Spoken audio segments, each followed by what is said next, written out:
So Bismillah, walhamdulillah, wa salatu wa salam ala rasulillah, wa ala alihi wa sahbihi wa man wala. اللهم علمنا ما ينفعنا وانفعنا بما علمتنا إنك سميع مجيب الدعاء. اللهم إني أعوذ بك من علم لا ينفع وقلب لا يخشع ونفس لا تشبع ودعاء لا يسمع. ربنا لا تزغ قلوبنا بعد إذ هديتنا وهب لنا من لدنك رحمة إنك أنت الوهاب. رب اشرح لي صدري ويسر لي أمري واحلل عقدة من لساني يفقهوا قولي. آمين. So Alhamdulillah Rabbil Alameen, in about 2 weeks from today, 2 weeks and 2 days, it depends what day Ramadan will start.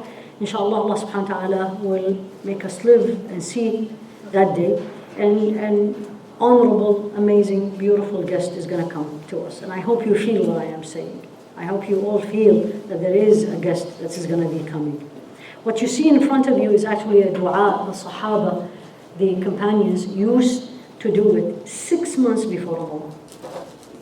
6 months before Ramadan, not 2 weeks, not 1 week, not 1 day. Allahumma ballighna Ramadan. And he said, Kanu yad'una.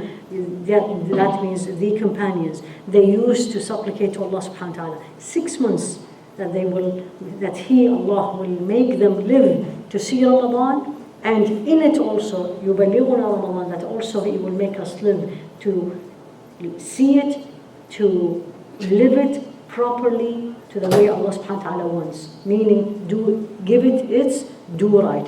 And 6 months after Ramadan, they supplicate to Allah to accept from them. And this is one thing we really have to learn. And it is actually one of the teachings of Sayyidina Ibrahim in the Quran, and you all know this. When he and Sayyidina Ismail were building the Kaaba, what were they doing?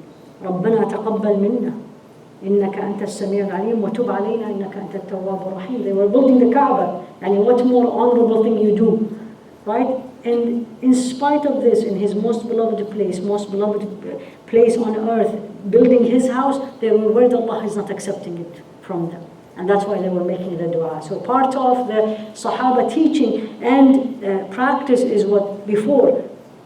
whenever you do any ibadah, any act of worship, don't be so sure that the way you did it that's the way Allah subhanahu wa ta'ala wanted, or that's the best way it is done. And that I always have to have this wonder, will Allah accept it from me or not? So that's why one of the reasons, and I'm just going to ask this to make you a little bit wake up with me. What's the first thing you do when you finish salah? What do you say? Astaghfirullah. Right? Astaghfirullah, astaghfirullah, astaghfirullah. That's the sunnah. Why? You just finished salah. It was beautiful. You made any mistake.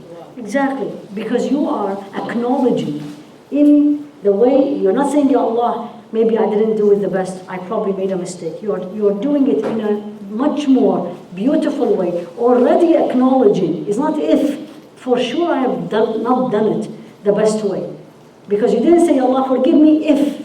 You're saying, astaghfirullah, astaghfirullah, astaghfirullah. That means I didn't do it the best way, or maybe I made a minor mistakes, or I wasn't, which most of us, I wasn't there fully with myself. So for them, 6 months, not 1 time, 6 months after Ramadan, they turn to Allah, Ya Allah, forgive us. And Ya Allah, accept from us. And 6 months before, Ya Allah, make us live to see you. So they used to say, the whole year we're between hoping to live and hoping to be accepted.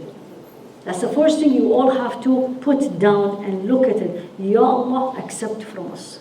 And Ya Allah, make me live to see it. I hope you are feeling what I am saying. Imagine, and I always say this, imagine mothers. You have a son who is studying in California. And for the whole last year he didn't come, or she didn't come. Whatever the reasons. Too busy, any of these things. No time, had so many things to do. And then he texts you today and says, Mom, I'm coming in 2 weeks. What is going to happen? First thing, absolutely happy, right? Smiling, happy. Next thing, you're going to look at your schedule and you're going to remove. I'm not doing this. If you were invited next week, you're going to tell your friends, I'm sorry, I can't come, please forgive me. My son is coming. And your friend will say, absolutely, don't come. Your son is coming. Good, enjoy. Did you see my point? Meaning, the guest that's coming to you, the visitor that's coming to you, you know the value of him or her. You love him or her, and you want to give them their due right. Question for you and me, where is Ramadan? Do I look at Ramadan as the honorable guest that I am waiting for? My opportunity to have the special moments with Allah, with all the beauty of Ramadan. So if you don't, make it. Fake it till you make it. Do it. I mean it. Keep reminding yourself mentally that this is an amazing opportunity in 2 weeks. And something in you says, what is the big deal about it? I'm going to be hungry for 16 hours, and then I'm going to stand for 2 hours, and I'm not going to sleep enough. All the shaitan tools. And you're going to respond, and then you're going to remind yourself what we will learn today, inshallah, all the virtues of Ramadan. Why it is so special. Now, in general, the way we're going to learn today, we're going to learn about fasting in general, because that's something we need to learn. And then we'll come to Ramadan specifically. So fasting, there's 2 kinds. We're going to cover, of course, some of the fiqh part of it. And inshallah, most of the questions that every year is asked, inshallah, no more. Ya Rabbi, Ameen. So the fasting is 4 kinds. Okay, and you have it in front of you. And before we say the fasting kinds, is what does fasting mean? What is the word sawm for those of you who know Arabic, or siyam? Stop doing something. Al-imsak, holding. هو al-imsak. And if you look, when you study beauty, every act of ibadah, every act of worship has 2 meanings. They always teach you this. لغة واصطلاحا. لغة means linguistic. What does the word mean? For example, how many of you, when someone tells you, my name is Maryam, for example, don't you normally say, what does Maryam mean? What does Maryam mean, by the way? Beautiful meaning. Naam? The pure? That's actually al-abida. It's the one who is always in a state of worship. SubhanAllah, it's Sayyidah Maryam. So always, the first thing is the meaning, the word, what does it mean? Then there is the fiqh meaning the meaning in this religion. So now I'm talking about, if you look at any Arabic dictionary, whether you're a Muslim, whether you're a Christian, whether you're a Jew, it doesn't matter. What does fasting? Fasting means to hold. To hold. Stand still, stay still. And that's why the word is used not only for fasting the way you and I know. They always used to say it in the Arabic language. So the person is fasting from talking. And you have this in the Quran. قالت إني نذرت للرحمن صوما فلن أكلم اليوم إنسيا.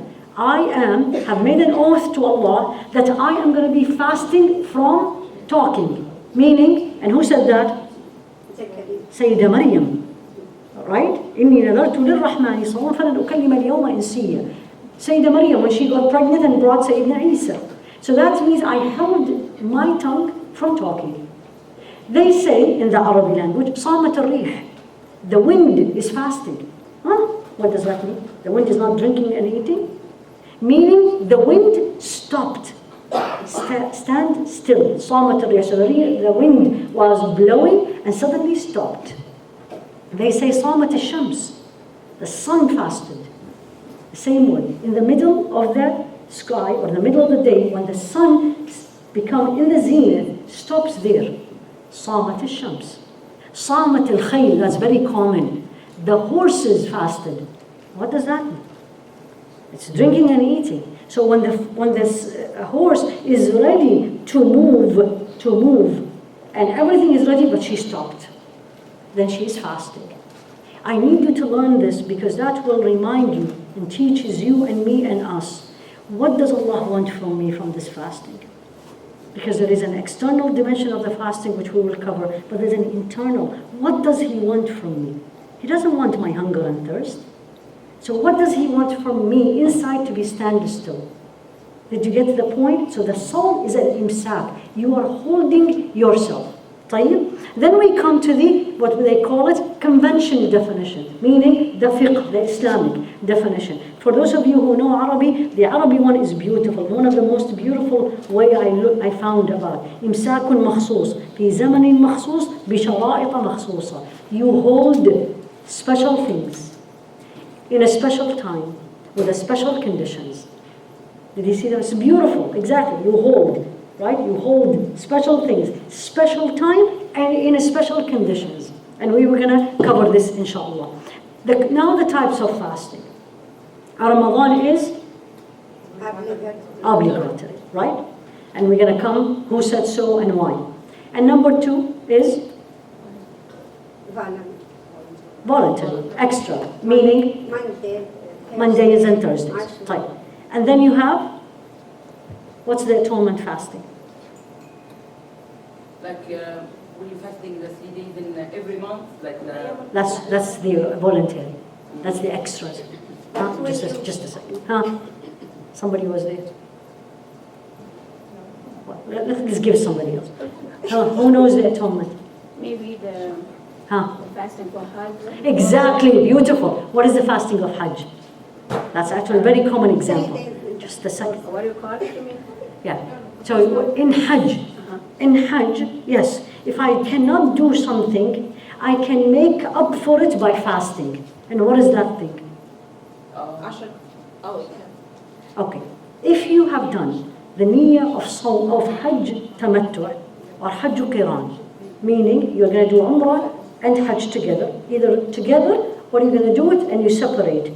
One of the requirements of that kind of Hajj is you have to slaughter an animal. If you cannot, and don't be surprised, Allah showed me that example. I've seen it with my own eyes. Somebody does not have the money to pay, barely can go for Hajj. How do you make up for it? You fast. 3 أيام في الحج وسبعة إذا رجعتم.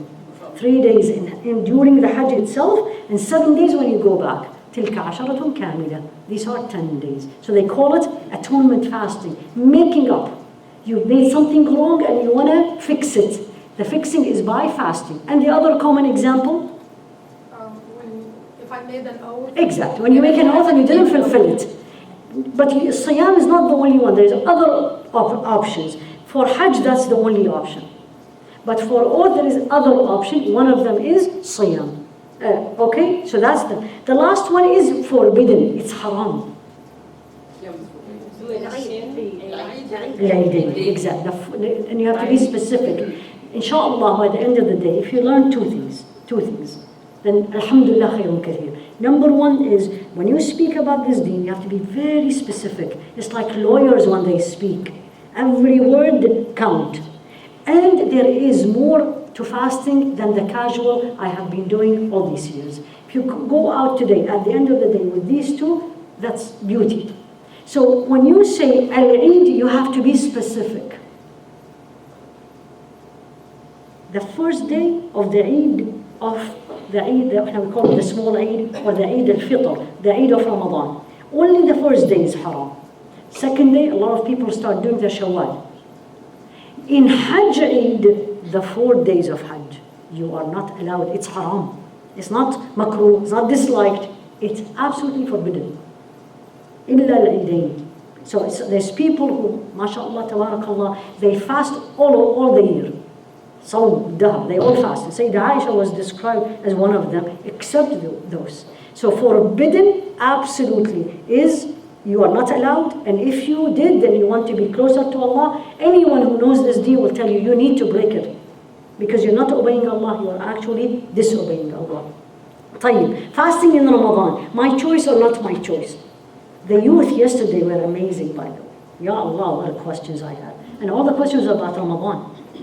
And that's why I invited them actually. I said, come, you're beautiful, right? So one of these I was asking them, do you have a choice in this? And the answer is, do I have a choice in fasting Ramadan? No. Absolutely not, except, to be very correct. Now, when I say this, and I am absolutely adamant about it, I need to bring proofs. Learn one thing in this deen. Al-aslu fi din al-ibaha. The principle of this deen, that everything is halal. Except if there is a ruling, there is a proof, there is an evidence. So I cannot walk around and say, this is haram, I can't do this. The essence of it is halal. The same thing with food. The essence in food is everything is halal, but except the things you know. So when I say Ramadan is an obligation, before I give you the next slide, who said so?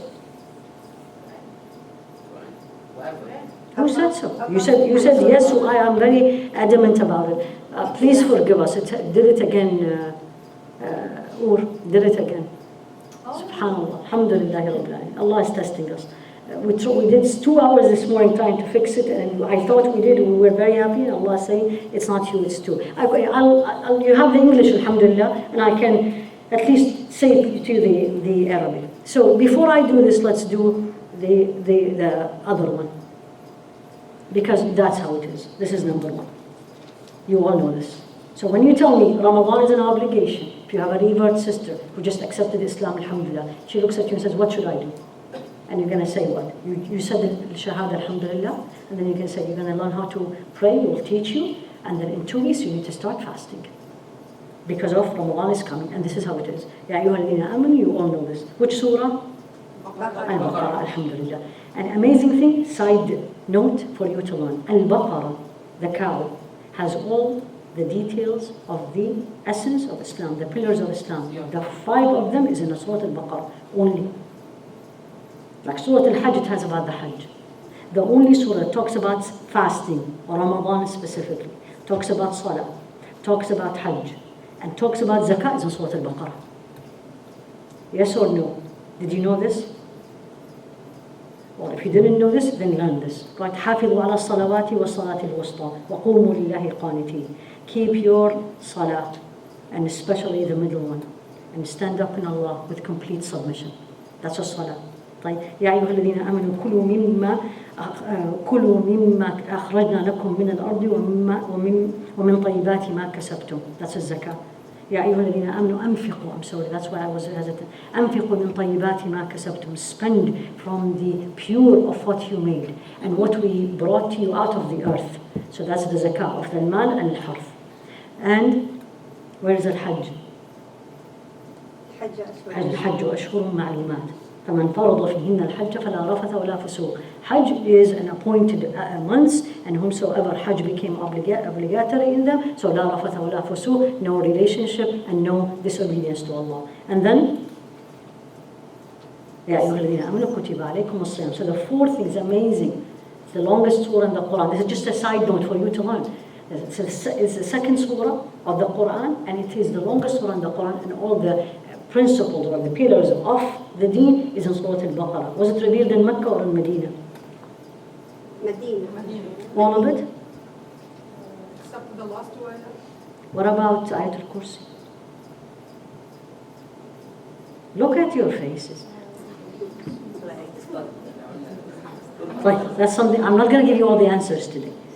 You need to go home and learn the rule. So it's majority of it is Makkiyah. It's a Madani, I'm sorry. Yeah, but there is some part, and one of them is Ayat al-Kursi, where was it revealed? And the last ayat of Surah Al-Baqarah, where was it revealed? طيب, now let's go back to this. Okay, so it is an obligation. It is obligation from the Quran. It's an obligation from the Sunnah, and it's from the consensus. No scholar from that madhab lives in the West, lives in the East, lives now, lived 100 years ago, 1,000 years ago, disagree that this is an obligation. It's not my choice. And I said this yesterday to the youth, and I'll say this today. A choice I have is to obey Allah or not to obey Allah. That's absolutely a choice. But there is no choice in Ramadan is not an obligation. Did you get the point? Ramadan is an obligation. My choice to obey Allah or not, that's your choice. So definitely consensus, and it is one of the pillars of Islam that we just talked about.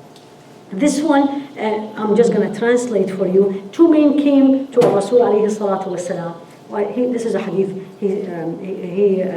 by Al-Hakim al-Dhahabi. When he was asleep, and I want you to, because this is not a very well-known hadith to some, probably most of you.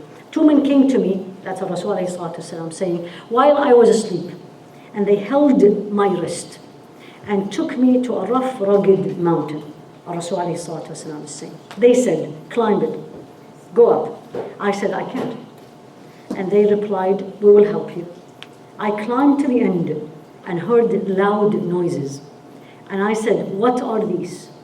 They say, this is the cry of the people of the hellfire. May Allah protect us. Then we walked further, and I came across men hanged from their ankles, upside down. Their mouths were torn, and blood flowing from them. And I asked, who are they? Who they are? And they replied, those are the ones who break their fast before the time to break the fast. Did you get the meaning? Yes or no? Yes. So what is this hadith related to the obligation of Sawm? It's a hidden way. Yeah. They broke the fast a little bit before. They broke their fast a little bit before the time, intentionally, right? And see the result. What about of those people who doesn't fast? And that's why I say this all the time, because especially for us living in the West in these days, the hours is long, and it's not an easy fast, right? But don't take it easy also not to fast.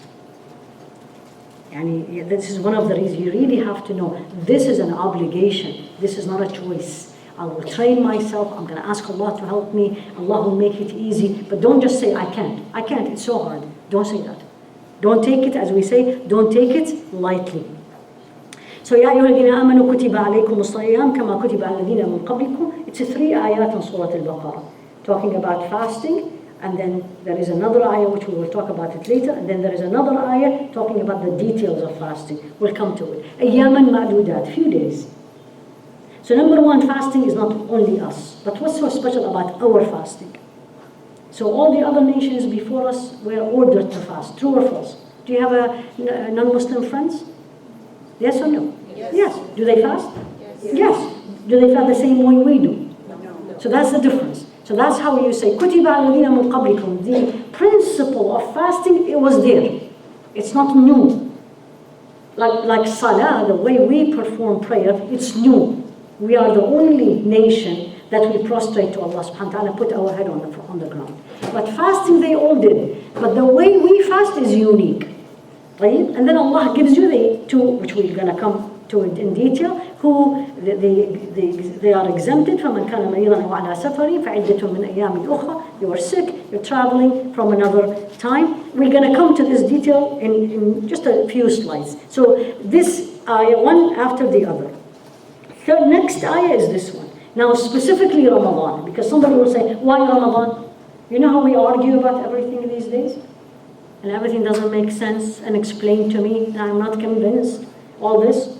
And I barely know how many surah in the Quran. And then I say that doesn't make sense. Here you go. The word, the Ramadan is in the Quran. شهر رمضان الذي أنزل فيه القرآن. The month of Ramadan in which Quran was bestowed or was revealed to Rasul alayhi salatu wasalam. فَمَنْ شَهِدَ مِنْكُمُ الشَّهْرَ فَلْيَصُمْ. This is, alhamdulillah. Here is this part, for those of you who read Arabic, هنا الأمر, this is the obligation, meaning here. Whoever of you lives to see this month should fast. That's the obligation. And there's a principle in the Quran, when you're going to read, inshallah, in the month of Quran, الأمر في القرآن يفيد الوجوب. Every order in the Quran means it's an obligation unless there is an explanation otherwise. Did you get to the point? So when Allah says, لا تقتلوا الصيد وأنتم حرم, do not kill animals when you're in a state of ihram, that's an obligation. But when you're not in a state of ihram, it's okay to go hunting, right? When Allah says, لا تقربوا الصلاة وأنتم سكارى, do not perform salah and you are intoxicated, that's an obligation. So if someone tells you, where is it in the Quran, you're going to say Surah Al-Baqarah. And they're going to tell you, where is in Surah Al-Baqarah? Why Ramadan? You're going to say, here you go, Shahr Ramadan. Allah used it, here you are. Shahr Ramadan, the month of Ramadan. And if you're going to say, okay, Shahr Ramadan, but who says I have to fast? And you're going to say, here you go.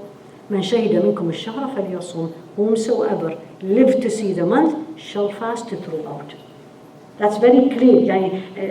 Especially the dalil from the Quran, the evidence from the Quran is qat'i, they call it. It is absolutely no doubt in it. No doubt in it in the word, and no doubt in it in the way it reached us. طيب? Now, the Rasul ﷺ fasted 9 months, 9 Ramadans. So where was the fasting became obligation? When and where? Second year. So the second year of? It's the second year of Hijrah, meaning second year on Medina. And it is, Rasul ﷺ fasted 9. 9 years. 9 years. So that's from the Sunnah, it's from his teaching. طيب. And this is the hadith of Rasul alayhi salatu wasalam, and this is in Bukhari. The hadith says the following. I put it in Arabic and in English so you can enjoy both, whichever one you read. And Arabic, anytime you read Bedouin, came to Rasul alayhi salatu wasalam, you have to put in your mind the Bedouin mind. Right? For example, to make things easy for you. When you say someone come from America and ask me a question, and someone come from Europe and ask me a question, and someone comes from the Middle East and ask me a question, the way they asked is different, and what they are looking for is different because of their background. So the Bedouins in general, and when you see this with the Rasul alayhi salatu wasalam, they really want the bottom line. You know, explain it to me right away. They're usually straightforward. So Arabi and Bedouin came to Rasul alayhi salatu wasalam, and he was ta'irul ras. It's like an upset or very excited, you can use this. And he says, tell me what is my obligations. You know, when you say, I'm too busy, don't tell me to do all these things. Give me the bottom line. أخبرني. And he says, ما فرض الله عليك. Here you go. Tell me what Allah made obligation on me. And he said, number 1, as-salah. 5. Not more. Unless you want to do more. And he says, what's obligation from fasting? And he said, Ramadan, unless you want to do more. And he says, ما فرض علي من الزكاة. What about zakah? What's my obligation? And he explained it to him. And he explained to him all the rules of Islam. Now look what he said. قال والذي أكرمك. He made an oath by the one who have dignified you.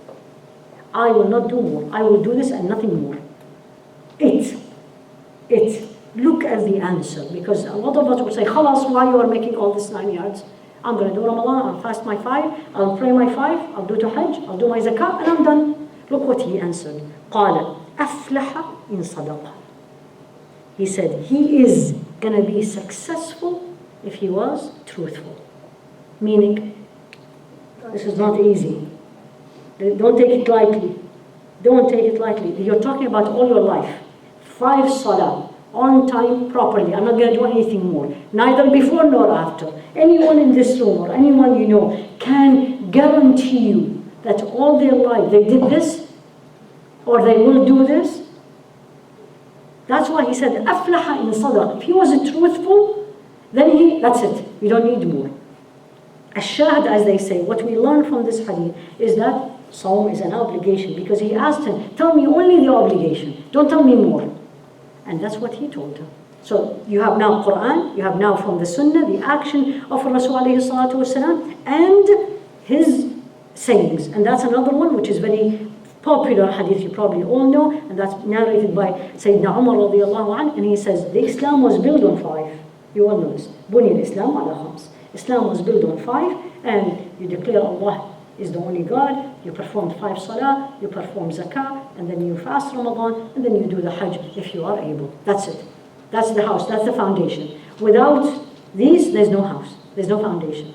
And I cannot pick and choose, because these days we are picking and choosing. I can do salah, but I can't do salah. Jazakillah khair. I can do salah, but I can't do salah. I'll give you an example. Yesterday when I had the meeting with the youth, amazingly, everybody I asked who's going to be fast, everyone is fasting, alhamdulillah.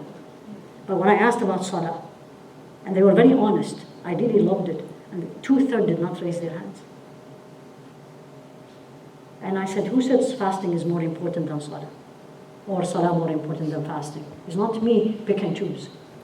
It's the one who created me and you, and who brought me the deen, and who explained to me this religion. He said these are 5. He didn't say do this and if you can do the other. So don't pick and choose. You have to. The reason I'm saying this is I want us to change the way we look at Allah's obligations.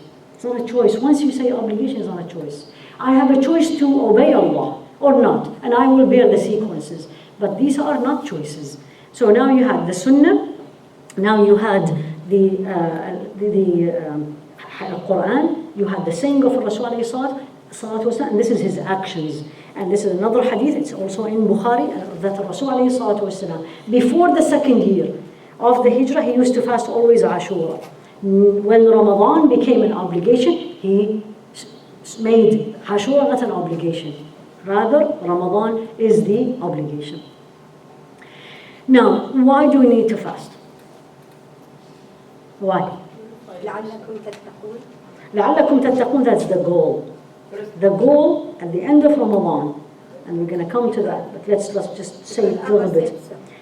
لعلكم تتقون. All these 30 days of beautiful acts of ibadah, with all the difficulties and the hardship we are going to go through, because it's not easy. At the end, if, and please remember this, if on day of Eid, I am not more Allah conscious than I was only hungry and thirsty. Did you get the point? I didn't get the aim of it. I fulfilled my obligation, don't take me wrong. I absolutely fulfilled my obligation. In front of Allah, He's not going to tell me, did you fast? No, I fasted with all the requirements we're going to discuss. But did I reach my goal of fasting? If day of Eid, the way I dress, the way I speak, the way I act, the way I disobey Allah is the same as before Ramadan, the 30 days was hunger and thirst. So you always from today, and again, put these goals. مَا ذَلِكَ عَلَّهِ بِعَزِيزٍ. It's not hard for Allah to make it happen. I just have to want it. Ya Allah, this is why I put the title, Make It the Best Ramadan Ever. Meaning, during it and mainly after I come out of Ramadan, I'm different. You know, I'm sure you've seen this when you see people go for Hajj, or some people go for Umrah, and when they come back, they look different. Have you seen those? Right? And a lot of people go, but they come and these people, some of them are different. The look on them is different. Something changed. For a few days. Not necessarily. No, I wouldn't say that. No, that's not fair. I wouldn't say. I know people completely changed after, especially their first Hajj. I wouldn't say this. But I wouldn't say this is the common. But there is people like that. It depends. When you went to Hajj, where was your heart? When you went, before you went, did you get my point? So here you are. When now you are getting into Ramadan, what is your heart? Where is it? Is it in the food and the drink? In my schedule and who I'm going to invite, where I'm going to go? Then you will end up the same. Or I am going to make sure that all the difficulties I am going to go through, or the hardship, or the change of my schedule of life, it is going to change me. You will be changed. And you are the best person to judge yourself. Day of Eid, when you are in front of that mirror, remember what I am saying. If you are wearing the same as you were before Ramadan, and you are doing the same things you do before Ramadan, then it didn't change you. لَعَلَّكُمْ تَتَّقُونَ did not come to you. If you stood in front of the mirror, and you were about to do the same that you do, and he said, no, not after 30 days of fasting, and you changed, then لَعَلَّكُمْ تَتَّقُونَ is there. Did you get the point? So the goal is absolutely a taqwa, and taqwa is what? You are Allah conscious. When I am saying, is that something pleasing to Allah? When I am doing, is that something pleasing to Allah? When I am not doing, is that something pleasing to Allah? That's a taqwa. So here you go. Number one, and I put this number one, and this is very hard for us. It's easy to read. And you say, oh yeah, of course. But to apply it in my daily life, this is what Allah said and I am doing it. It doesn't make sense to me, it doesn't matter. For example, I always say this. What time we start the fast? Let's say in 2 weeks, in Augusta. Roughly will be, what time will be Fajr? 5? 8:45. Let's say 5:20. And what time will break the fast? 8:45. Okay, let's say 8 to 20 also. The time is not the issue. I want you to think of the following. So at 5:15 in the morning, you're absolutely sipping your tea, right? Or you're eating, or you're doing whatever is allowed. 5:21, you're looking at that cup of tea, and you cannot swallow it. Why? What is the difference between 5:15 and 5:21? It's 6 minutes. But because that's what he said. Technically, may Allah forgive me, it doesn't make a sense. What is the difference? 5:20 or 5:21? Me with the sophistication that I have, it doesn't make sense. But no, it's imsak. And same thing, you're looking at this wall, and you're putting the date in front of you, and you're looking at the watch. No, is part time? No, 2 more minutes. True or false? We all live this. But I want you to feel deeper. Why not? Like if your child look at you and says, why not? I want the water, it's only 2 minutes. What are you going to say? No, Allah said so. That's what we need to learn. To submit to Allah's will, which is very hard for us. Not only in Ramadan, in my daily life. قال الله سمعنا وأطعنا. Allah said so, I hear and I obey. He didn't say I'm not doing it. Simple. If and but is not in my vocabulary. I don't have to understand it. Enough to me, Allah wanted it. Are we there? Are we at that stage? Or you have to convince me? How many times do you have to convince me? Alhamdulillah, in Ramadan we are not there. Rabbi lakal hamd. But I want you to bring Ramadan, the way we are acting, all of us, and apply it on your other parts of your life. He said so, done. So number one is this. And absolutely it's a tool to purify the soul. Why? What does it do? Yeah, why it's cleansed? Teaches you to control your nafs. Exactly. Because it's a control of the nafs. Again, the same story. 5 o'clock and I'm dying. I have this headache. Ya Allah, I just want this water. Because once I drink, my headache will be gone. And I'm controlling my nafs. No, my friend, I'm sorry. 5:20, you will have your water. For now, you're not having anything. That's not easy, but you're doing it. The more you have control of your nafs, the next time when someone comes on your nerves, and you are about to lose your temper, you will be able to control. That's how you purify your nafs. Purify meaning you're purified from the evil characters, or the evil descriptions, or the evil manners. And fasting, actually, it's one of the nicest things I heard about fasting, like the comment, it's the killer of the nafs. Which is killer of the nafs. Absolutely. I mean, not killer, but it is a metaphor. Because you keep telling your nafs, for 16 hours you're not doing it. I'm dying for this chocolate, you're not doing it. Oh, the coffee's not so good, you're not doing it. And you're doing it willingly, so it purifies you for sure. A mean to attain taqwa, we talked about that, and a training method to have less attachment. And we fail successfully in number 4. A lot of attachment in Ramadan, true or false? From morning to evening, what are we going to put on the table? Right? Only one dessert, that's it. Where is my basbousa? Right? Where is my baklava? It's Ramadan. I don't know, what is my kufi? Every country has their own things. That's not Ramadan. That's not, I always tell people, Allah did not create Ramadan so you invite me. Jazakumullahu khairan, but it's not. Allah created Ramadan لَعَلَّكُمْ تَتَّقُونَ. And the more social, the more food, the more interaction, the taqwa is getting choked, because it's harder. So لَعَلَّكُمْ تَتَّقُونَ. And the last one, which we all know, which is very true, and I'm sure you all felt it when you're so hungry. If you missed your suhoor for whatever the reason, by 3 or 2 you are really starving. Right? And then you're going to say, Ya Allah, what does these people do who cannot? And you open the fridge, well, alhamdulillah, you have everything. What about those who really don't have? And we see these people. Maybe we don't see a lot, but we see. So the last one, which we all talk about, that's I will know how the poor will feel. Alhamdulillah Rabbil Alamin, but that's not the main reason. The main reason is the upper 4.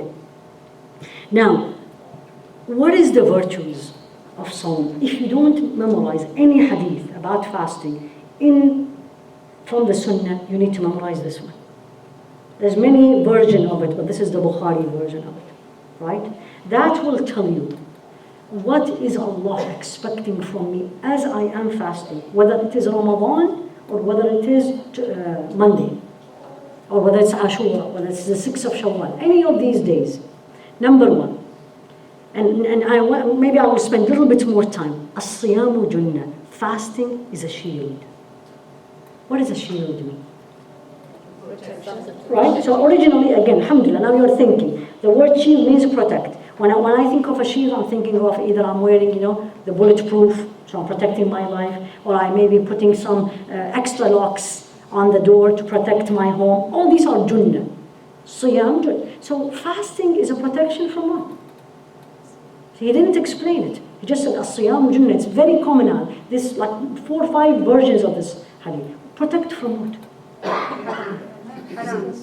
Protect from what? Sins. Say that again.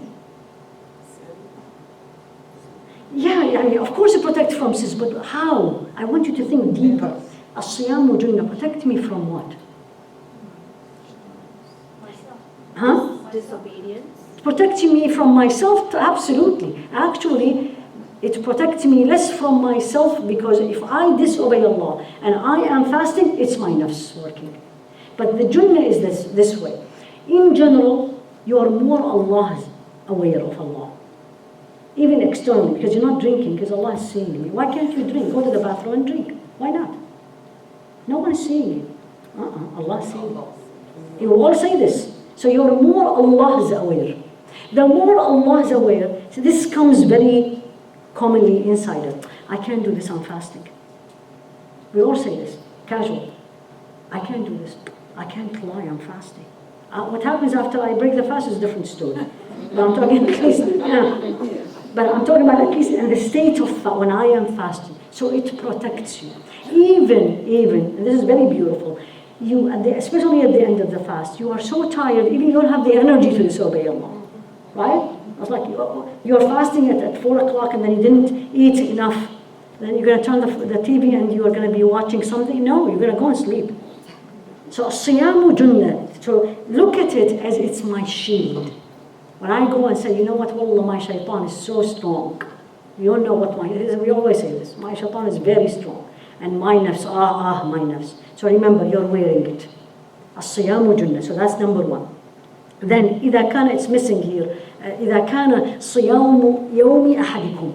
When one of you is fasting, it's there in English, but the Arabic is missing that part. If you are fasting, okay, you are fasting that day. لا يرفث ولا يجهل. I want you to pay attention to this.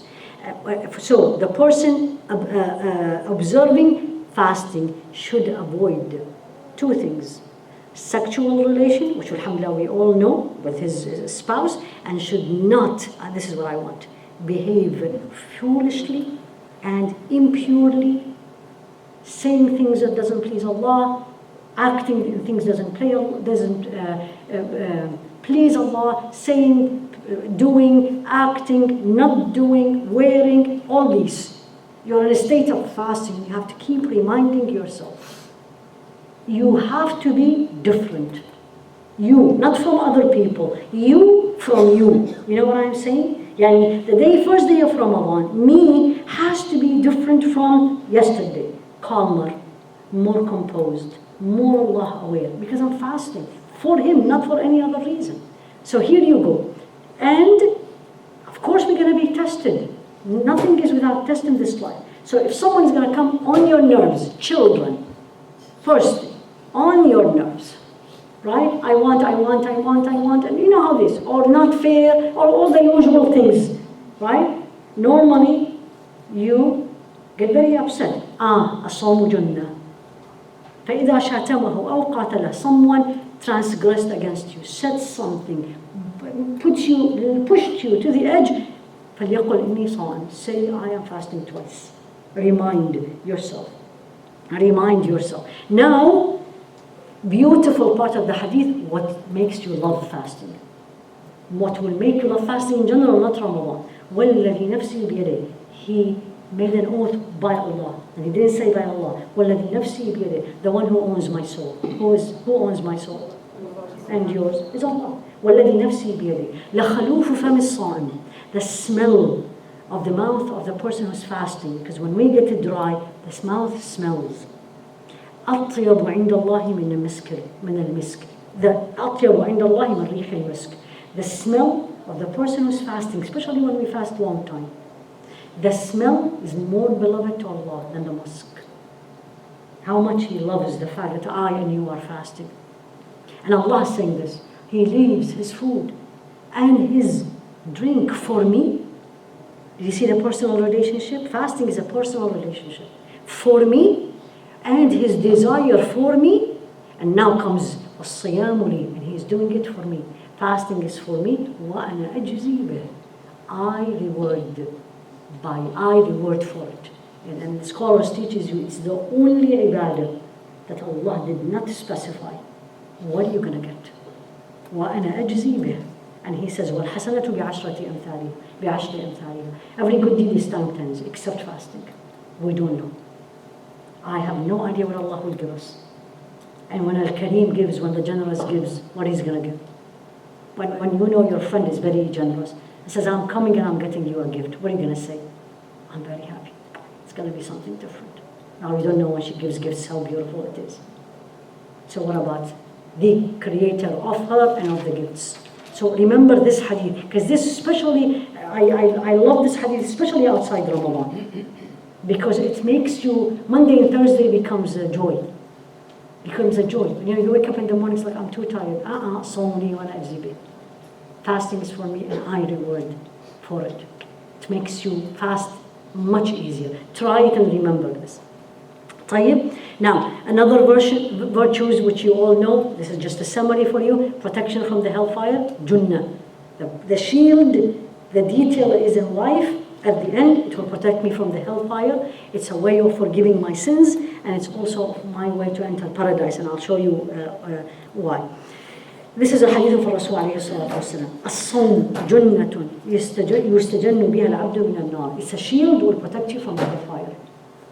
A shield protect from the hellfire, because the more I'm fasting, the more I am obedient to Allah, the less possibility that I am disobedient to Allah. That's why it really hurts me and all of us when we are beautiful when during the day, and once we break the fast, we forgot we were fasting, and everything starts. People who didn't smoke start smoking, people who start indulging food, people start talking, saying things, backbiting, watching haram, dressing haram, going out in things not pleasing to Allah. As if we are having Mr. Jekyll and Hyde, like we have two personalities. During the fast, I'm a person, and that's not. I need to remind myself, Junnah, and it is going to protect me. By the way, a lot of things, and this is actually even in modern psychology, a lot of things is how you look at it. A lot of the things, don't they tell you be positive, things will go well? Don't you hear this all the time? What does that mean? Be positive and things will go well. Your expectation. What do you expect? So expect from yourself high up. Remind yourself for 16 hours. These days it's going to be at least 16 hours. You were able to do it. What's wrong with the next 8 hours? And you are eating and drinking, so it's easier because I'm not worried about the food. I need to fast internally, which we will come to it at the end, inshallah. طيب. Now, Rasul alayhi salatu wasalam said this, and I gave this example, and the ladies really liked it. I say this because I travel a lot, as you probably know. طيب. When you are going to travel, right, especially if you're traveling on a Friday evening, those of you who travel a lot, you know what I'm talking about. How is the security line? Alhamdulillah Rabbil Alameen. Right? Especially if you're in Atlanta airport. Right? At least an hour. At least an hour. And then you find there is the TSA pre. Right? And you look at your ticket and you say, oh no, I'm not. And you look at the TSA pre, there's 5 people, you know, cruising. And they went, how do you feel? I was like, why didn't I get TSA pre? Right? Every time I say this to myself, by the way. Now, this is dunya. On the Day of Judgment, there's a special door only for those who fast. Babur Rayyan. That's a hadith of Rasulullah sallallahu alaihi wasallam. Those people who are regularly fasting, externally, internally, but their description is they are always in a state of fast, they will go there. So it's Jannah, we are all going, inshallah, right? But then you are in that line, billions of people, not security line, billions, and you are waiting to see what your book will end you, where, which side, which part, and these people especially going, and until the last one gets in and the door is closed. So do you want to go through that or you don't want to go through that? Again, it's a choice. Remember I told you, everything is about a choice. You choose, what do you want to do? And Allah subhanahu wa ta'ala will reward me or will ask me according to my choices. So Babur Rayyan, if you want to be of that or you don't want to be of that. The other hadith also, virtues of fasting. I want you to love fasting. I don't want you to look at fasting as a burden. It's beauty, it's beautiful. It's just the problem we all have. Maybe some of us, I wouldn't say all of us, is because we do not fast regularly. So we see it as a difficulty, or we fast regularly, but we don't